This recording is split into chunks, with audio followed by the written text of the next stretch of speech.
Assalamualaikum warahmatullahi wabarakatuh. Saya Syihabuddin. Terima kasih banyak kerana anda berada di channel YouTube saya dan terima kasih banyak jika anda telah tekan butang subscribe. Kalau belum tekan butang berkenaan, tekan butang itu sekarang. Jika ada video-video yang bermanfaat, insya-Allah akan ada di feed YouTube anda. Sahabat-sahabat, baru-baru ni kita diviralkan satu surat daripada Jabatan Mufti Negeri Selangor berkaitan tentang pengharaman buku Kitab Tauhid daripada Syekh Muhammad bin Abdul Wahab. Jom kita tengok surat berkenaan dan kita berikan ulasan selepas daripada itu. Ini surat yang dinyatakan bertarikh 6 November 2023, Ketua Penolong Pengarah Bahagian Penyelidikan dan Pembangunan Jabatan Agama Islam Selangor tingkat 8 Menara Selatan. Yang berbahagia Tuan, ulasan dan penetapan hukum syarak berkenaan buku bertajuk Kitab Tauhid karangan Muhammad bin Abdul Wahab dan syarahnya Fathul Majid karangan Abdul Rahman bin Hasan. Dengan segala hormatnya, izinkan saya merujuk perkara di atas dan surat Tuan bertarikh 20 September 2023 adalah berkaitan. Kedua, dimaklumkan bahawa setelah merujuk dua buah buku bertajuk Kitab Tauhid karangan Muhammad bin Abdul Wahab dan syarahnya bertajuk Fathul Majid karangan Abdul Rahman bin Hasan, serta ulasan daripada panel pakar jabatan ini berpandangan seperti berikut. Pertama, terdapat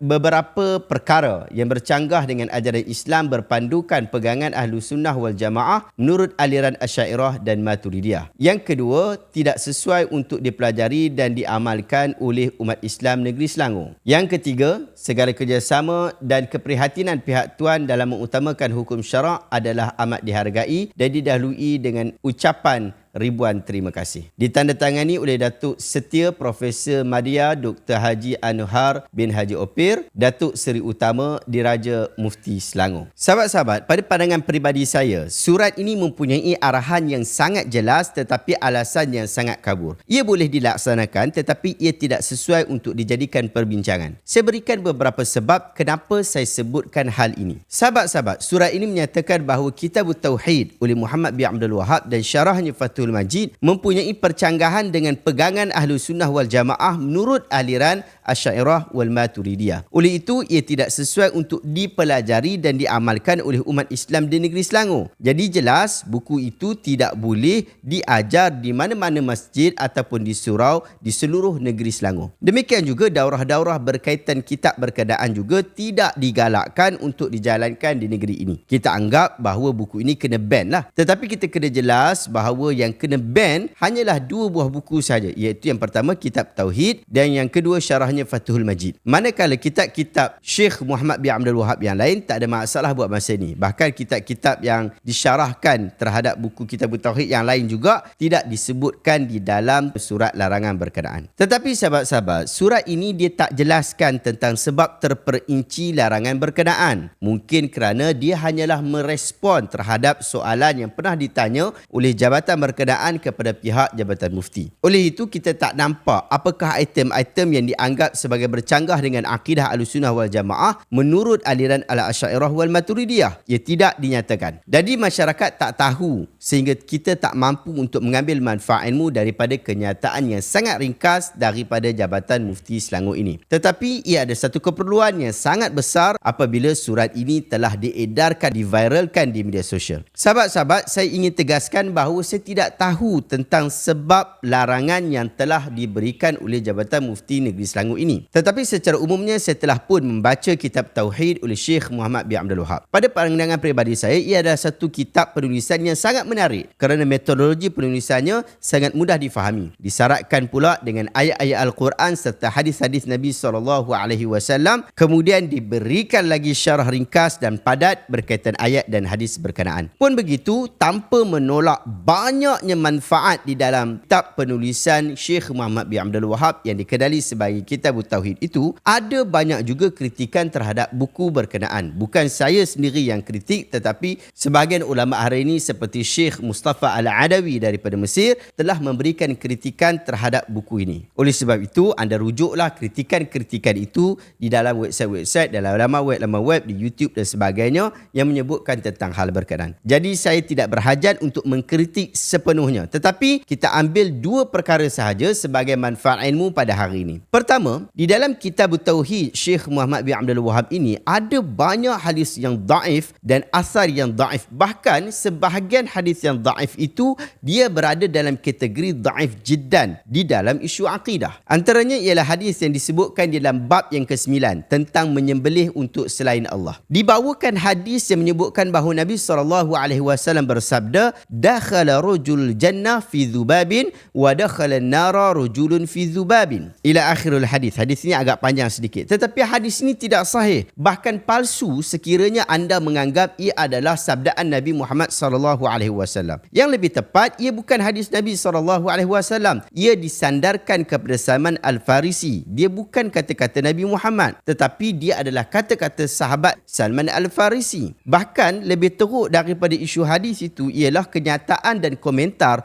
yang tak patut telah dikeluarkan oleh Syekh Muhammad bin Abdul Wahab rahimahullah. Beliau menyebutkan di dalam bab berkenaan, dalam penjelasan itu dia kata, kaunuhu dakhalan nara bisababi dhalika dhubabu alladhi lam yaqsidhu bal fa'alahu takhallusan min syarrihim. Seseorang akan masuk neraka apabila mempersembahkan seekor lalat sekalipun dalam keadaan dia tidak memaksudkannya, tetapi dia melakukan hal itu kerana mahu berlepas diri daripada perbuatan jahat para penyembah berhala. Sahabat-sahabat, ini adalah satu kesalahan yang fatal. Ia adalah kesalahan yang berat kerana dalam pandangan ahli sunnah wal jamaah, termasuk al-Asy'ariyah, termasuk Hanabilah, menyatakan bahawa seseorang yang dipaksa melakukan syirik lalu dia melakukan perbuatan syirik itu dalam keadaan dia terpaksa, dia tidak akan masuk neraka kerana dia tidak meredai perbuatan berkenaan serta paksaan itu dibuat dengan tindakan yang boleh mencederakan diri dia. Oleh sebab itu, pandangan Syekh Muhammad bin Abdul Wahab ini bercanggah dengan firman Allah Azza wa Jalla, ba'da a'udzubillahi minasyaitanir rajim,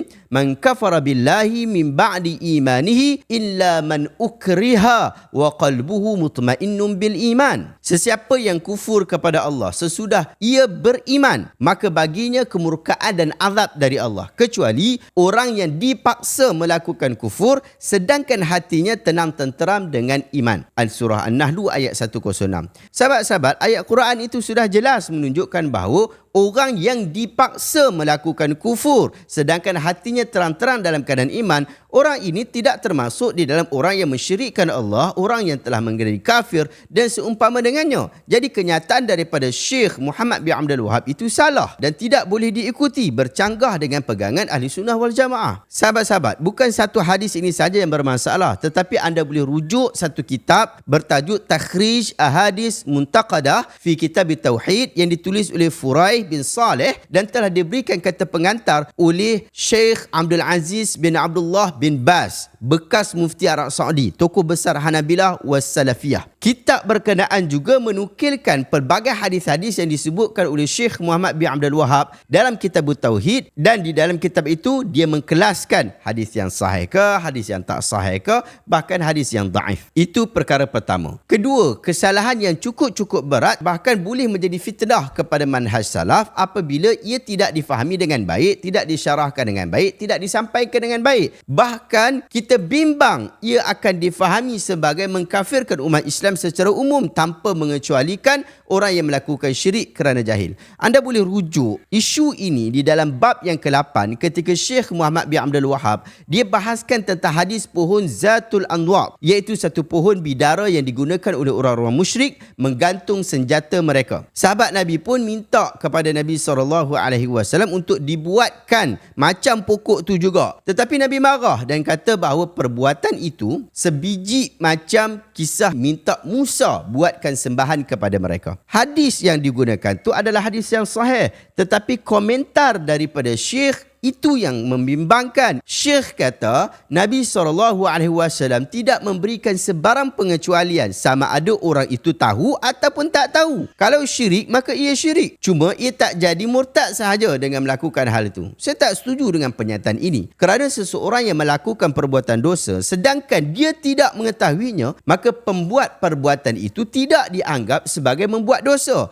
kerana Allah Ta'ala sudah berfirman di dalam surah Al-Isra ayat 15, ba'da a'udzu a'udzubillahi minasyaitonir rajim, wa ma kunna mu'adzabina hatta nab'atha rasula. Tiadalah kami mengazab sesiapa pun sehingga kami mengutuskan seorang rasul. Di dalam satu penulisan berjudul Jangan Mudah Mengkafir dan Menerakakan Orang, tulisan daripada Dr. Muhammad Asri Zainul Abidin. Dr. Muhammad Asri dia sebut, dia kata, sesiapa sahaja yang tidak sampai hujah yang nyata tentang Islam, sekalipun mengetahui nama Islam, tidak termasuk dalam golongan kafir yang layak dihukum neraka. Apatah lagi pada zaman kita ini di mana wajah Islam yang sebenar sering dikelirukan dan orang Muslim juga sering bertindak mengelirukan orang lain tentang Islam yang sebenar. Tuhan merahmat kepada sekalian hamba-hambanya. Dua perkara yang saya sebutkan ini adalah sebahagian dari perkara yang mungkin boleh diperhatikan daripada kitab Tauhid oleh Syekh Muhammad bin Abdul Wahab. Ia menunjukkan bahawa kitab ini tidak sempurna. Ia mempunyai jalan-jalan untuk dikritik oleh pelbagai ahli akademik. Dalam masa yang sama, saya nak tegaskan sekali lagi bahawa saya sendiri tak tahu secara tepat apakah sebabnya Jabatan Mufti Selangor mengharamkan ataupun melarang kitab Tauhid ini, kerana tidak dijelaskan sebabnya. Boleh jadi sebahagiannya adalah dua sebab yang saya telah sebutkan, ataupun ia adalah sebab-sebab yang lain yang mungkin perlukan kepada kajian dan semakan yang lebih mendalam. Siapa yang nak tahu lanjut tentang sebab itu,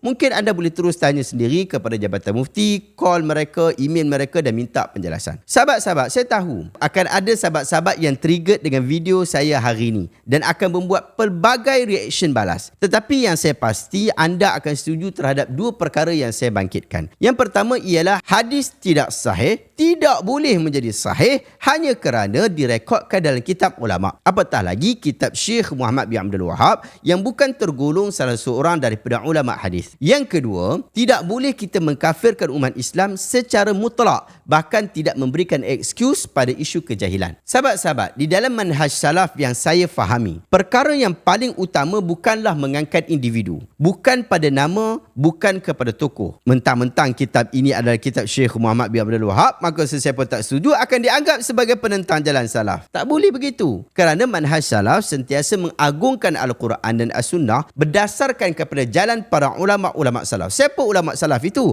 Ulama salaf yang kita rujuk ini bukanlah Syekh Muhammad bin Abdul Wahab, bukanlah Syekhul Islam Ibn Taymiyah ataupun seumpama dengan mereka. Tetapi tokoh ulama salaf itu ialah para sahabat Nabi dan tokoh-tokoh umat selepas itu seperti Imam Abu Hanifah, Imam Malik, Imam Syafi'i, Imam Ahmad bin Hanbal, Al-Auza'i, Hasan Al-Basri dan sebagainya. Jika terdapat kesalahan ataupun kesilapan dalam penulisan Syekh Muhammad bin Abdul Wahab ataupun ulama-ulama yang lain, anggap saja ia adalah kesilapan biasa yang boleh berlaku kepada setiap orang. Boleh jadi kesilapan itu adalah kesilapan besar, boleh jadi ia adalah kesilapan kecil. Macam tu juga ia boleh berlaku dalam kitab-kitab, buku-buku penulisan saya sendiri. Kadang-kadang kesilapan itu kita nampak ia salah, tetapi sebahagian orang lain tak nampak pun ia sebagai salah. Sebahagian orang dia kata, oh ini ada penjelasannya. Sebahagian kata, oh ini bukan penjelasan lagi, dah terang benderang dia sebut tentang kesalahan itu. Sahabat-sahabat, saya juga nak ingatkan kepada kita semua, dalam masa kita sebut tentang kitab Tauhid Syekh Muhammad bin Abdul Wahab itu,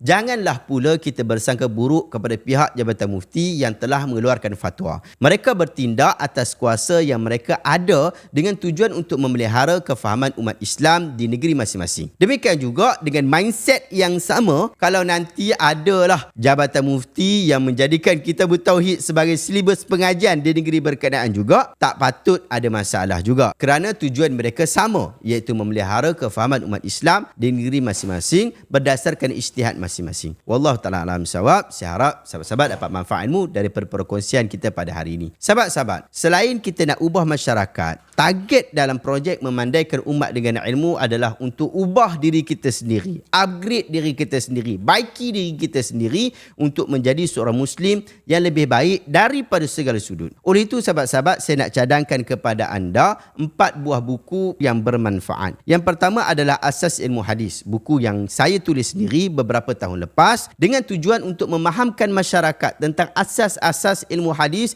yang mudah dan padat. Ia sesuai untuk peringkat beginner. Siapa yang belum ada lagi buku Asas Ilmu Hadis ini, saya cadangkan sungguh-sungguh untuk anda dapatkan buku ini. Buku yang kedua ialah buku buku Inilah Islam yang semestinya difahami yang ditulis oleh Syekh Ali At-Tantawi. Buku ini pernah dicadangkan oleh Dr. Muhammad Asri ketika beliau pergi ke UK dahulu. Dia cadangkan untuk kita baca, untuk kita faham akidah yang ringkas dan juga padat. Yang buku yang ketiga ialah buku Al-Wafi Syarah Hadis 40 oleh Imam An-Nawawi rahimahullah. Buku ini disyarahkan oleh Dr. Mustafa Dib Al-Bugha dan juga Dr. Muhyiddin Mistu. Kedua-dua ini adalah tokoh besar ulama pada hari ini. Ia adalah penjelasan pada 42 hadis di dalam bab akidah, ibadah yang bersifat asas di dalam bab agama kita. Kalau kita kata nak faham asas agama, dapatkan buku Hadis 40. Yang terakhir adalah buku Perangkap Iblis. Yang ni untuk jaga diri kita, perbaiki hati kita, perbaiki keadaan kita, perbaiki perbuatan kita sehingga ia di dalam jalan yang benar, bukan terbelit oleh syaitan dan juga iblis. Sahabat-sahabat, keempat-empat buku ini berharga RM214. Tapi RM14 ni saya belanjalah, saya tak payah bayar lah. RM14 saya belanja. Dan dalam masa yang sama, saya nak bagi juga kepada anda, saya nak hadiahkan juga anda selepas anda dapatkan combo buku ini.